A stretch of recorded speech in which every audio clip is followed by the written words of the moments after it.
Mind vault audio book में आपका स्वागत है। कभी कभी लगता है जैसे पूरी दुनिया एक हाई वॉल्यूम रेडियो स्टेशन है और आप अकेले हो, जिसके पास उस शोर को कम करने का कोई बटन नहीं है। आर्यन के लिए भी हर दिन कुछ ऐसा ही था। वो 26 साल का था, एक अच्छी कंपनी में डेटा एनालिस्ट का काम करता था, लेकिन उसे हमेशा लगता था कि वो किसी दूसरे ग्रह से आया है और यहाँ के तौर तरीकों का मैनुअल घर पर ही भूल गया है। आज सुबह जब वो अपने ऑफिस की लिफ्ट में चढ़ा तो उसे अपने गले में बंधी उस सिल्क टाई से घुटन महसूस हो रही थी। वो टाई उसे एक फंदे की तरह लग रही थी जो धीरे धीरे उसका दम घोंट रही हो। आसपास के लोग आपस में हंस रहे थे, स्मॉल टॉक कर रहे थे, मौसम कैसा है, कल का मैच कैसा था। लेकिन आर्यन को यह सब शोर लग रहा था। उसे समझ नहीं आता था कि लोग उन बातों पर इतनी एनर्जी क्यों बर्बाद करते हैं जिनका कोई मतलब ही नहीं है। उसके लिए दुनिया बाइनरी थी, बिल्कुल उसके बचपन के उस कॉमडोर 64 कंप्यूटर की तरह, जहां हर चीज का एक लॉजिकल कोड होता था। लेकिन ये इंसान, इनका कोई कोड नहीं था। उसे अपना बचपन याद आ गया। आर्यन अपने 3 भाई बहनों में सबसे छोटा था। उसका बड़ा भाई एपिलेप्सी से जूझ रहा था और बहन को भयंकर एलर्जीज थी। मां बाप हमेशा उन्हें लेकर हॉस्पिटल्स के चक्कर काटते रहते थे।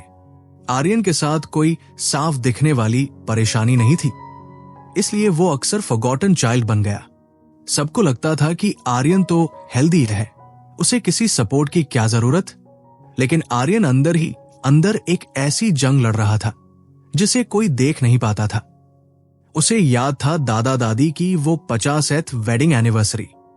पूरा घर मेहमानों से भरा था, संगीत बज रहा था और सब खुश थे। लेकिन आर्यन, उसे मां ने जबरदस्ती वो नई डेनिम जीन्स पहना दी थी। वो कपड़ा उसकी त्वचा पर कांटों की तरह चुभ रहा था।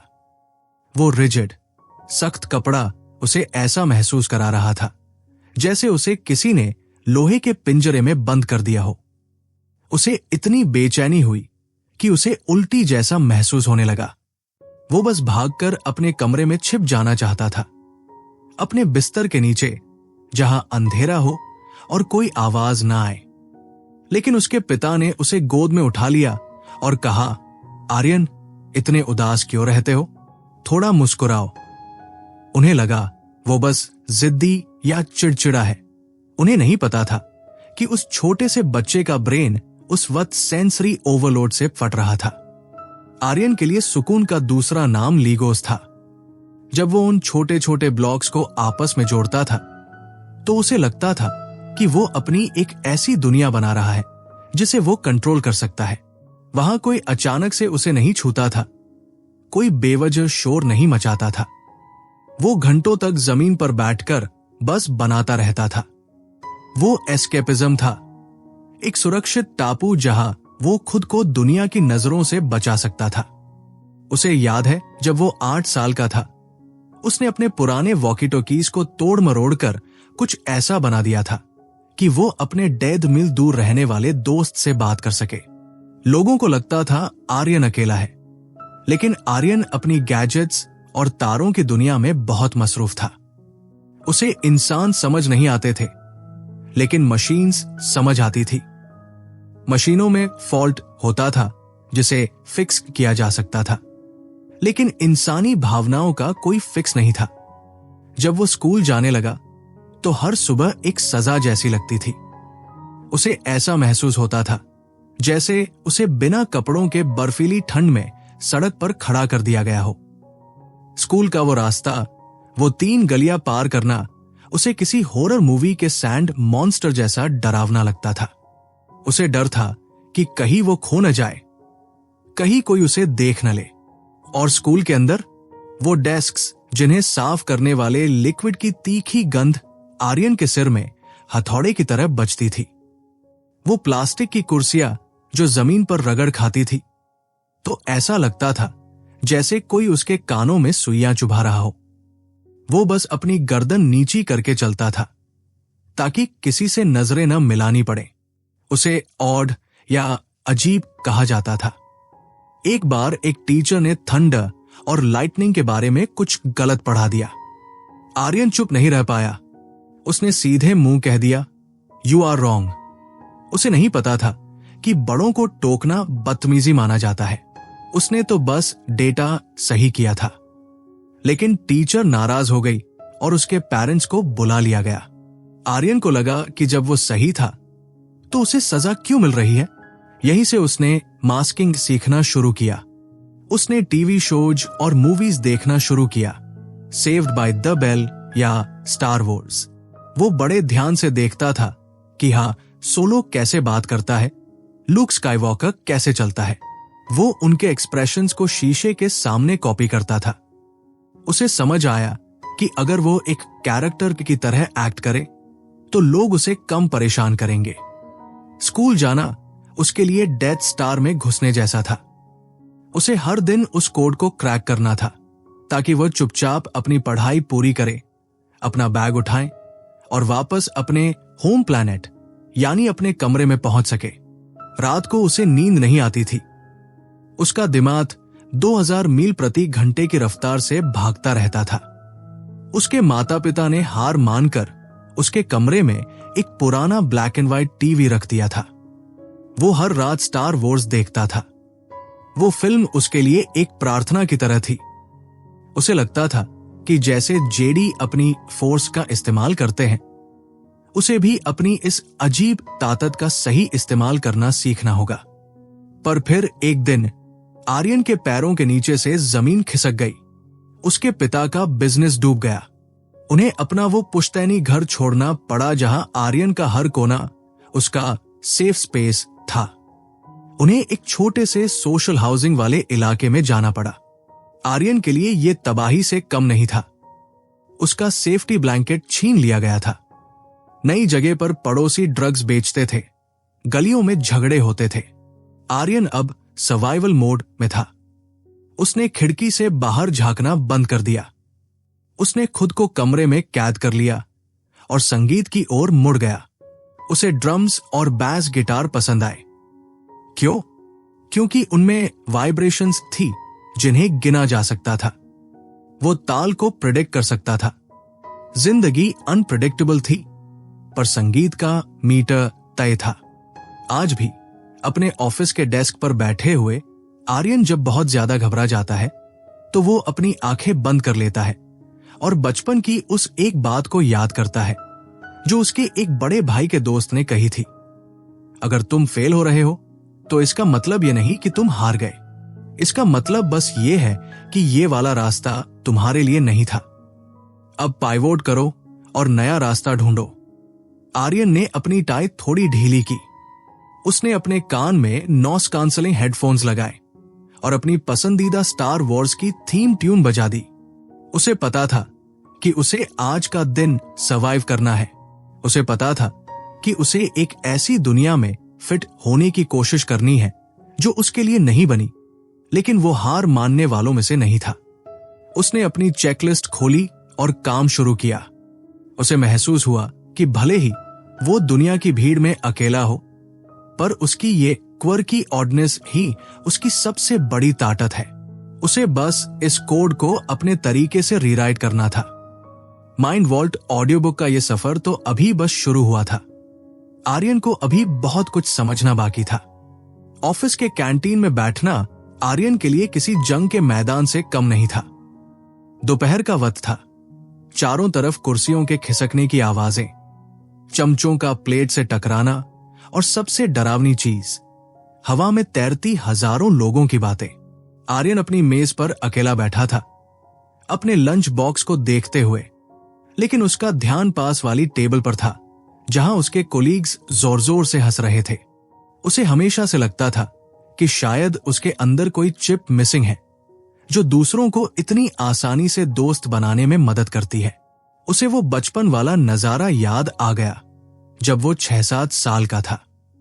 स्कूल के मैदान में वो दूसरे बच्चों के पास जाकर खड़ा हो जाता था, लेकिन उसके पास बोलने के लिए शब्द ही नहीं होते थे।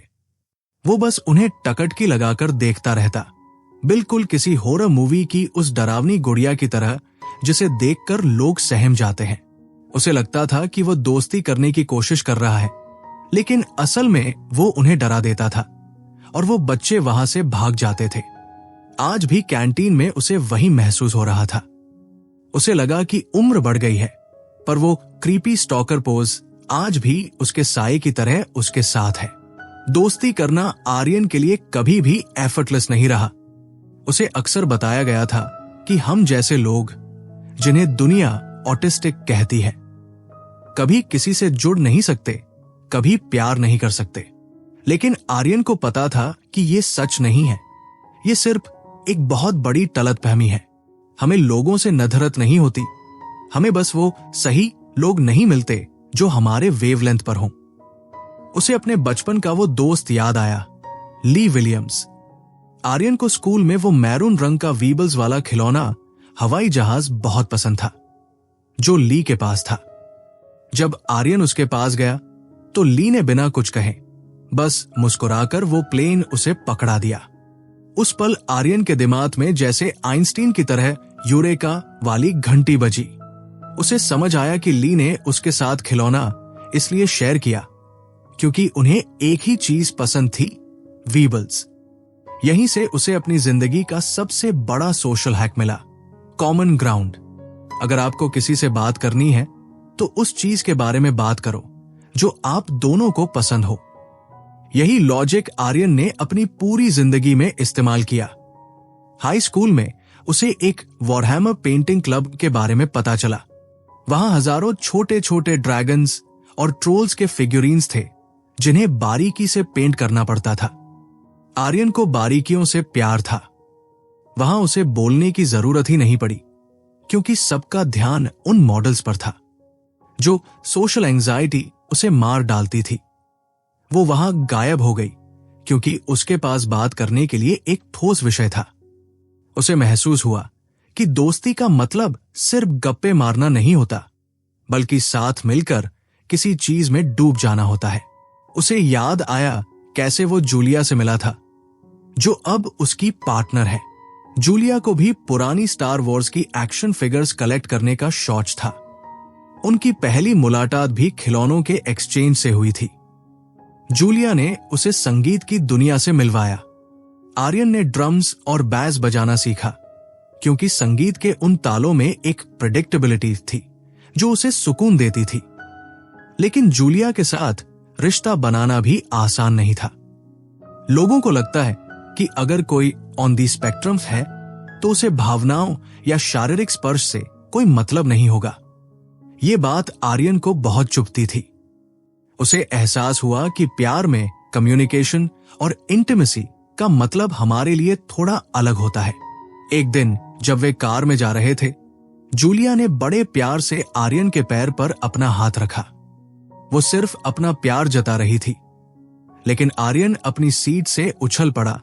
उसके गले से एक चीख निकल गई और वो पैनिक करने लगा। जूलिया डर गई। उसे लगा आर्यन उसे पसंद नहीं करता, लेकिन आर्यन ने उसे समझाया कि उसका वो हल्का सा स्पर्श यानी लाइट टच आर्यन के शरीर में किसी बिजली के झटके की तरह दौड़ा था। उसे ऐसा लगा जैसे वो सर्दियों की ठिठुरती रात में बिना किसी वेटसूट के बर्फीली झील में कूद गया हो। आर्यन के लिए फिजिकल टच कोई मामूली चीज नहीं थी। वह या तो बहुत ज्यादा सेंसिटिव था, जिसे हाइपर सेंसिटिविटी कहते हैं, या फिर उसे कुछ महसूस ही नहीं होता था, यानी हाइपोसेंसिटिविटी। उसे सिर्फ वही गले मिलना पसंद था जिसमें बहुत ज्यादा दबाव हो, यानी फर्म प्रेशर हग। उसे जूलिया को बताना पड़ा कि जब भी वो उसे छुए तो वो हल्का स्पर्श न करे, बल्कि थोड़ा जोर से पकड़े, ताकि उसका दिमाग उस सिग्नल्स को सही से प्रोसेस कर सके। उसने जूलिया को वो ट्रेन स्टेशन वाला मेटाफोर समझाया। कल्पना करो कि तुम एक बहुत भीड़ भाड़ वाले शोर से भरे रेलवे स्टेशन के बीच खड़े हो। वहां कोई तुमसे पूछे, क्या तुम यहां प्यार करना चाहोगे? तो तुम्हारा जवाब होगा, बिल्कुल नहीं, यहां बहुत शोर है, यहां प्राइवेसी नहीं है। आर्यन के लिए पूरी दुनिया अक्सर उस शोर भरे स्टेशन जैसी ही होती थी।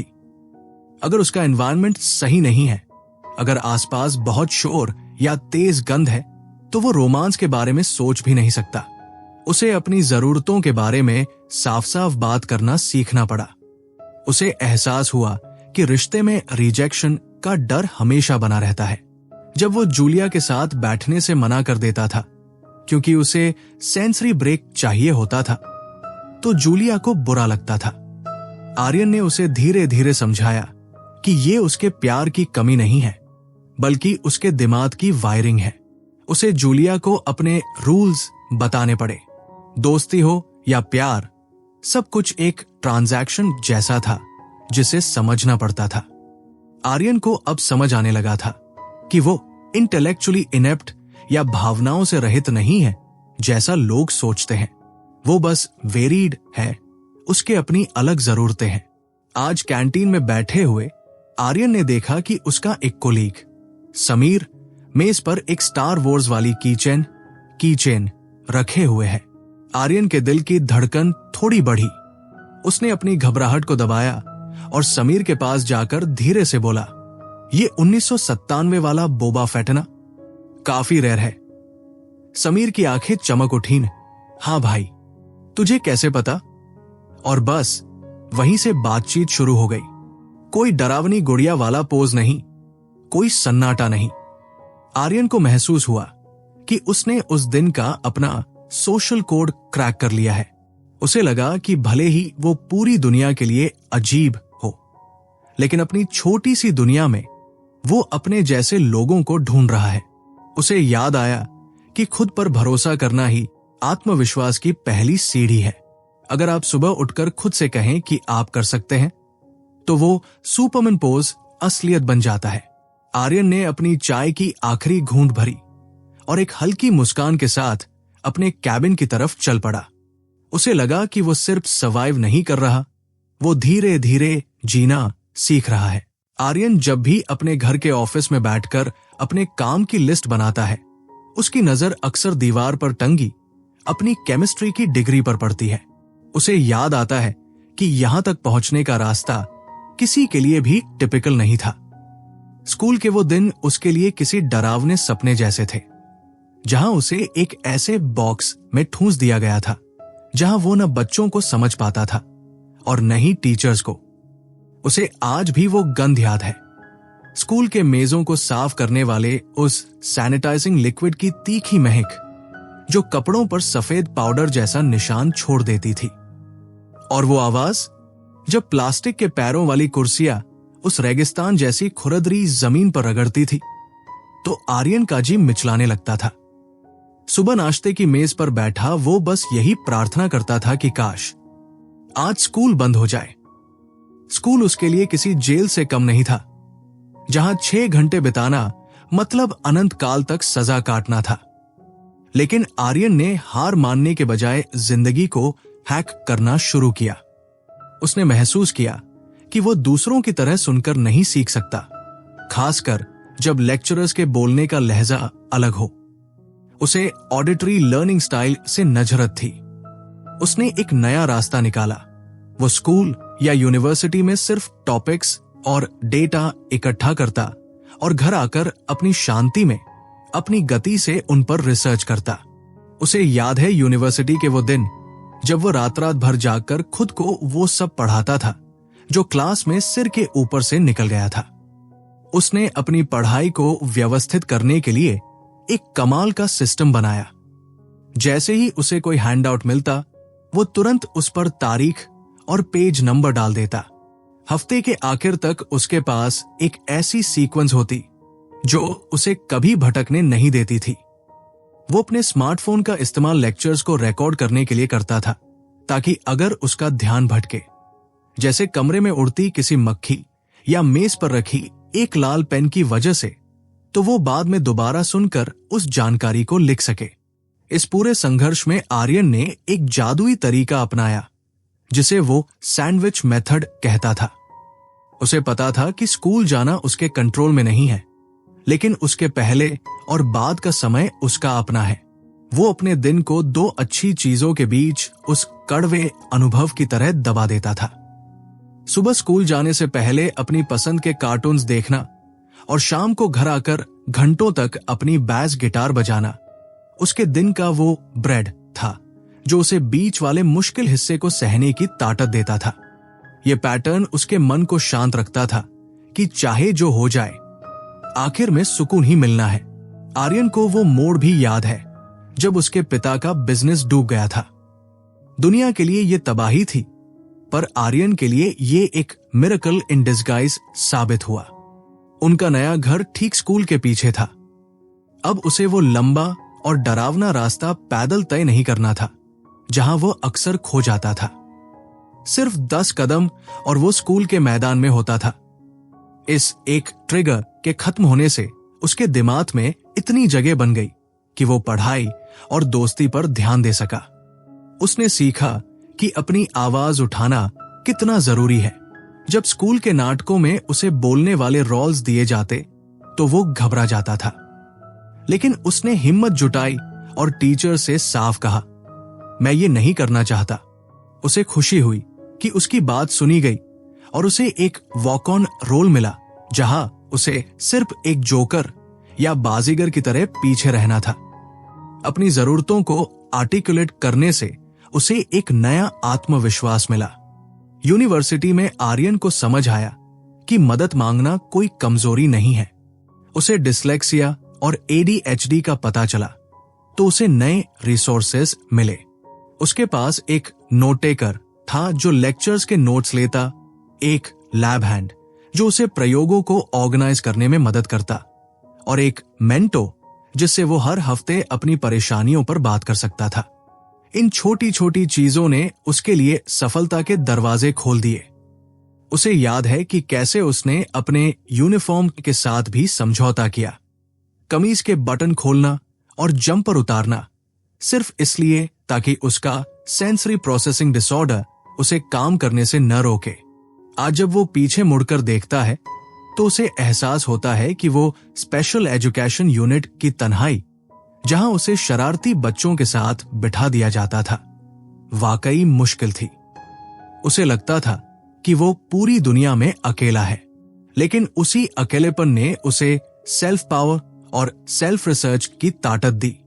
उसने समझा कि अगर कोई तरीका काम नहीं कर रहा तो इसका मतलब ये नहीं कि आप फेल हो गए हैं।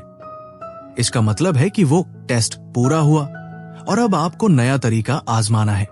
आर्यन ने मुस्कुराते हुए अपनी डिग्री की धूल झाड़ी। उसे पता था कि अकादमिक सफर सिर्फ रट्टा मारना नहीं, बल्कि अपनी कमजोरियों को अपनी हैक्स में बदलना है। उसे गर्व था कि उसने न केवल केमिस्ट्री सीखी, बल्कि खुद को संभालने का विज्ञान भी सीख लिया था। आर्यन जब अपनी अलमारी साफ कर रहा था तो उसे अपनी एक पुरानी तस्वीर मिली। 1989 का वो दौर, सिर पर वो अजीब सा क्वेश्चनेबल हेयर कट और हाथ में कुछ पुराने खिलौने। उस तस्वीर को देखकर उसे याद आया कि कैसे 3 साल की उम्र में उसे प्राइमरी स्कूल के उस सफर पर भेज दिया गया था, जिसने उसकी पूरी दुनिया बदल दी। स्कूल का वो नर्सरी क्लास का समय सुबह 9 से 11 बजे तक आर्यन के लिए किसी बुरे सपने जैसा था। वो हर सुबह भगवान से यही प्रार्थना करता था कि उसे तेज बुखार हो जाए या कोई बर्फीला तूफान आ जाए ताकि उसे स्कूल न जाना पड़े। उसके लिए अपने घर से स्कूल तक का वो 3 गलियों का छोटा सा रास्ता भी किसी हॉरर मूवी के उस सीन जैसा था, जहां सैंड मॉन्स्टर आपको निगलने के लिए खड़ा हो। घर के अंदर वो सुरक्षित था, पर बाहर की वो दुनिया उसे रॉ एंड एक्सपोज्ड महसूस कराती थी। स्कूल के अंदर का माहौल और भी पेचीदा था। उसे समझ नहीं आता था कि बाकी बच्चे क्या कह रहे हैं या टीचर्स उससे क्या उम्मीद कर रहे हैं। जब बाकी बच्चे बाहर मैदान में खेल रहे होते थे, आर्यन को एनकार्टा नाम के उस पुराने डिजिटल एनसाइक्लोपीडिया में खो जाना पसंद था। वो घंटों तक वर्चुअल रियलिटी, रोबोटिक्स और केमिस्ट्री के बारे में पढ़ता रहता था। स्कूल को यह रास नहीं आता था। वे उसे जबरदस्ती बाहर खेलने भेज देते थे, जहां वो बिल्कुल अकेला महसूस करता था।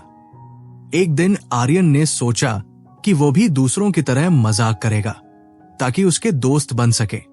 उसने बीटल जूस फिल्म का एक मजाक आजमाया, जहां वो कैरेक्टर अपने कोट में थूकता है और कहता है, बाद के लिए बचा रहा हूं। आर्यन को लगा कि सब हंसेंगे, लेकिन नतीजा बिल्कुल उल्टा रहा। बच्चों ने उसे बेवकूफ समझा और उसे अनदेखा कर दिया। उसे एहसास हुआ कि वो लोगों के रिएक्शंस को पहले से समझ नहीं पाता और न ही मजाक के सही इस्तेमाल को। उस वक्त आर्यन को नॉटी किड्स वाली मेज पर बिठा दिया जाता था, जहां वो शरारती बच्चे उसकी मासूमियत का फायदा उठाते थे। उसे लगने लगा था कि वो दूसरों से बहुत अलग है, जैसे वो लॉस्ट जेनरेशन का हिस्सा हो जिसे कोई समझ नहीं पाता था। तब उसने मास्किंग को अपना हथियार बनाया। वो घर आकर सेव्ड बाय द बेल या सबरीना द टीनेज विच जैसे टीवी शोज देखता, ताकि ये सीख सके कि सामाजिक रिश्तों में कैसे एक्ट करना है। वह ऐसी स्लेटर या हाँ सोलो के बोलने के अंदाज और हाव भाव की नकल करता, ताकि वह दुनिया के सामने नॉर्मल दिख सके। आर्यन के लिए ये कैरेक्टर निभाना एक सर्वाइवल टेक्निक थी, ताकि वो शार्कों के बीच खुद भी एक शार्क बनकर बच सके। जब आर्यन 14 साल का हुआ तो उसके माता पिता ने कहा कि अब काम ढूंढने का वक्त आ गया है। उसे अपनी पहली नौकरी मिली, एक पेपर बॉय के रूप में। सुबह 5:30 बजे जब सड़कों पर कोई नहीं होता था, आर्यन को वो खामोशी बहुत पसंद आती थी। उसे किसी से आमने सामने बात नहीं करनी पड़ती थी, बस अखबारों का थैला कंधे पर टांग कर उन्हें घरों में पहुंचाना था। उस काम से उसे पहली बार यह महसूस हुआ कि वो भी नॉर्मल लाइफ की चीजें कर सकता है और वो बेकार नहीं है। लेकिन जब उसने 16 साल की उम्र में एक आइसक्रीम मैन की नौकरी की तो सारा आत्मविश्वास ढह गया। ग्राहकों के साथ सीधी बातचीत करना उसके लिए बहुत भारी था। लोग एक आइसक्रीम मैन को बहुत हंसमुख और बातूनी देखना चाहते थे, जबकि आर्यन बहुत लॉजिकल और लिटरल था। उसने सिर्फ एक दिन काम किया और नौकरी छोड़ दी। यहीं से आर्यन को स्मॉल टॉक की दहशत समझ में आई। लोग मौसम या बसों की देरी जैसी बेमतलब की चीजों पर क्यों बात करते हैं, ये उसकी समझ के बाहर था। उसने अपना एक गोल्डन रूल बनाया, अगर बात में कोई वैल्यू नहीं है तो चुप रहना ही बेहतर है। काम की तलाश के दौरान उसे एक और बड़ी मुश्किल का सामना करना पड़ा, ऑनेस्टी यानी ईमानदारी का बोझ।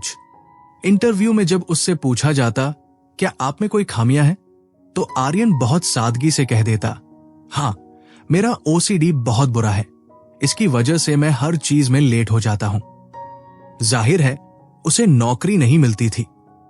दुनिया का ये इकोनॉमिक मार्केट सिर्फ न्यूरोटिपिकल लोगों के हिसाब से बना था, जहां इंटरव्यू के सवाल और काम का माहौल हमारे जैसे लोगों के लिए नहीं था।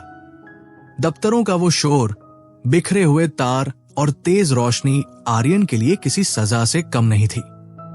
फिर आर्यन ने सिस्टम को हैक करने का एक तरीका ढूंढा। उसने देखा कि बड़ी कंपनियों में सीधे इंटरव्यू देना उसके बस की बात नहीं है, तो उसने एक एजेंसी के जरिए काम ढूंढना शुरू किया। एजेंसियों को आपकी डिग्रियों से ज्यादा इस बात में दिलचस्पी होती है कि आप उस खाली जगह को भर सके। आर्यन को एक आईटी कंपनी में ऐसी जगह मिली जहां उसे दूर बैठकर गेमिंग कंप्यूटर्स ठीक करने थे, बिना किसी फोन कॉल के। लेकिन जब कंपनी ने उसे परमानेंट किया तो उन्होंने उसे हॉट डेस्क पर बिठा दिया और फोन कॉल्स उठाने को कहा। आर्यन को वही दफ्तर में अपना पहला मेल्टडाउन महसूस हुआ। वो इस दबाव को नहीं झेल पाया। आखिरकार उसके मैनेजर ने उसे रात की शिफ्ट में काम करने की इजाजत दी। रात 11 बजे से सुबह 7 बजे तक सन्नाटे भरे दफ्तर में वो अकेला होता था। उसे सिर्फ एक ऑस्ट्रेलियाई इंजीनियर से बात करनी पड़ती थी, जो उसके लिए इजी पीसी था। लेकिन जब उन्होंने उसका रोस्टर बदला तो आर्यन को समझ आ गया कि यहां बात नहीं बनेगी। उस अनुभव ने आर्यन को सिखाया कि एक्सपीरियंस डिग्री से ज्यादा कीमती होता है। उसने अगली नौकरी एक अमेरिकी हेल्थ केयर कंपनी में की, जहां उसे सिर्फ नंबरों और रिपोर्ट्स के साथ खेलना था। नंबर आर्यन के लिए कंफर्टेबल थे। वे कभी झूठ नहीं बोलते थे, लेकिन वहां की रोजमर्रा की किटकिट, अजनबियों के पास बैठना और दफ्तर का शोर धीरे धीरे उसे डिप्रेशन की ओर ले गया। उसे दवाइयां लेनी पड़ी जिन्होंने उसे एक ज़ॉम्बी जैसा बना दिया। जब वो कंपनी बंद हुई तो आर्यन को रिडंडेंसी का पैसा मिला, जिससे उसे थोड़ा सुकून मिला। वो अब भी अपनी मुश्किलों की जड़ तक नहीं पहुंचा था, क्योंकि तब तक उसे अपना डायग्नोसिस नहीं मिला था। आर्यन को महसूस हुआ कि उसे एक ऐसी दुनिया में अपना रास्ता खुद बनाना होगा जो उसके दिमाग के लिए डिजाइन ही नहीं की गई थी। वो साल 2014 का था जब आर्यन एक मल्टीमीडिया कंपनी में काम कर रहा था। वहां सब कुछ बहुत छोटा और कूल था। सिर्फ 5 लोग जो उसकी तरह ही डंजन्स ड्रैगन्स और पोकेमोन के दीवाने थे। 3 साल तक वो एक ही मेज पर, एक ही कुर्सी पर बैठकर अपना काम करता रहा और जिंदगी पटरी पर लग रही थी। लेकिन अचानक कंपनी बढ़ने लगी, 200 कर्मचारी हो गए और दफ्तर बदलने का फैसला लिया गया। आर्यन उस वक्त छुट्टियों पर था और जब वो वापस आया तो उसकी दुनिया उजड़ चुकी थी। उसका डेस्क कहीं और था, सब कुछ बदल चुका था और उस एक पल के शॉक ने आर्यन के अंदर एक ऐसा तूफान खड़ा कर दिया जिसे वो रोक नहीं पाया। उसे दफ्तर में ही एक भयंकर मेल्टडाउन हुआ। वो कांपने लगा, सांस लेना मुश्किल हो गया और उसे एक कमरे में बंद करना पड़ा ताकि कोई उसे देख न ले। उसकी गर्लफ्रेंड उसे घर ले आई, लेकिन उस रात बिस्तर पर लेटे हुए आर्यन को एक कड़वा सच समझ आया। ये दुनिया उसके दिमाग के लिए नहीं बनी है। यही वो मोड़ था जब आर्यन ने थेरेपी का रास्ता चुना और आखिरकार उसे वो नाम मिला जिसकी उसे बरसों से तलाश थी, ऑटिज्म स्पेक्ट्रम डिसऑर्डर। उस वक्त इसे एस्पर्जर सिंड्रोम कहा जाता था और वो पल आर्यन के लिए सब कुछ बदल देने वाला था।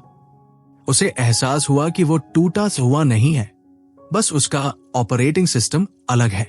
उसने तय किया कि वो अब किसी और के इशारों पर नहीं नाचेगा, क्योंकि उसे वर्बल कमांड्स और बिना किसी स्ट्रक्चर के काम करना सजा जैसा लगता था। उसने अपनी केमिस्ट्री की पढ़ाई पूरी की और साथ ही साथ अपनी उन ऑब्सेशंस को अपनी ताकत बनाना शुरू किया जिन्हें लोग अजीब कहते थे। आर्यन के लिए उसके स्पेशल इंटरेस्ट्स, चाहे वो रोबोटिक्स हो, वीआर हो या केमिस्ट्री, सिर्फ शौच नहीं थे बल्कि जिंदगी जीने के सहारे थे। उसने समझा कि हम जैसे लोगों का दिमाग डोपामाइन के पीछे भागता है और जब हम किसी पेचीदा समस्या का हल निकाल लेते हैं तो वो प्लेजर हमें सुकून देता है।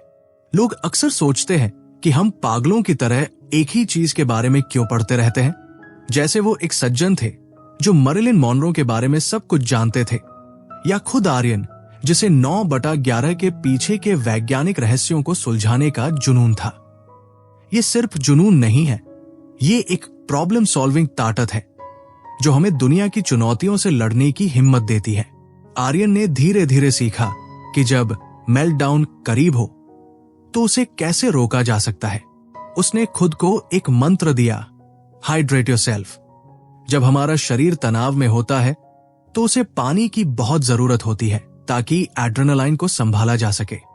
इसके साथ ही उसने एनवायरनमेंट बदलने का हुनर सीखा।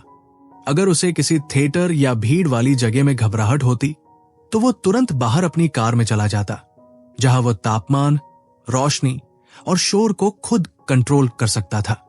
वहां बैठकर वो अपने फोन पर अपनी पसंदीदा चीजों के बारे में पढ़ता, जिससे दिमाग को डोपामाइन का वो जरूरी झटका मिलता और वो शांत हो जाता। उसे अटिपिकल फिल्म का वो किरदार सैम याद आता था, जिसे अंटार्कटिका के पेंगुइन्स के बारे में बात करना इतना पसंद था कि मेल्टडाउन्स के वक्त सिर्फ उनके बारे में सुनकर वो शांत हो जाता था। आर्यन ने भी यही किया। उसने अपनी कमजोरियों को अपनी नौकरी में नहीं बल्कि अपने खुद के काम में बदला। उसने YouTube पर दी एस्पाई वर्ल्ड नाम का एक छोटा सा सफर शुरू किया, जहां वह अपने जैसे हजारों लोगों को ये हैक्स बताने लगा। शुरू में ये काम छोटा था, लेकिन धीरे धीरे उसे एहसास हुआ कि अपनी ऑब्सेशंस को एक पेशे में बदलना ही उसके लिए फ्रीडम का असली रास्ता है। उसे अब किसी मैनेजर की बेमतलब की बातों को नहीं सुनना था, वो खुद का मालिक था। आर्यन को अब समझ आने लगा था कि भविष्य डरावना नहीं है अगर आपके पास सही टूल्स हों। आर्यन अब 26 साल का हो चुका था और उसे एहसास हुआ कि ऑटिज्म कोई ऐसी चीज नहीं है जो 18 साल की उम्र में पहुंचते ही खत्म हो जाती है।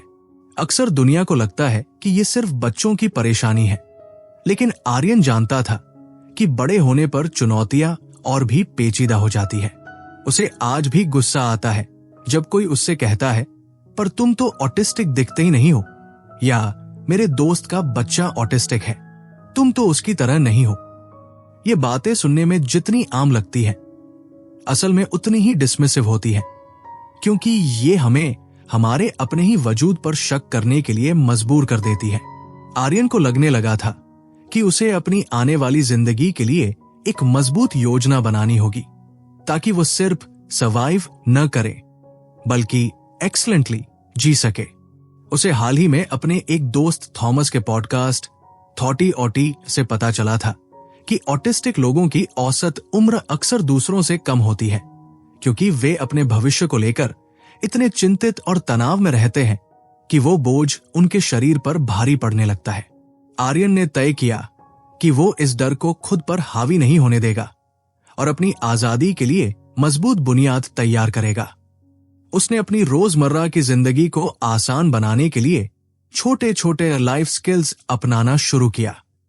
अब जब वो बाजार जाता है तो ब्रिंग जैसे एप्स का इस्तेमाल करता है ताकि उसे सामान का विजुअल रिप्रेजेंटेशन मिल सके और वो भूलने की परेशानी से बच सके। उसने कभी अपनी जेब से सनग्लासेस और नॉइस कैंसलिंग हेडफोन्स नहीं निकाले, क्योंकि उसे पता था कि उसे अपने आसपास का सेंसरी एनवायरनमेंट खुद नियंत्रित करना होगा।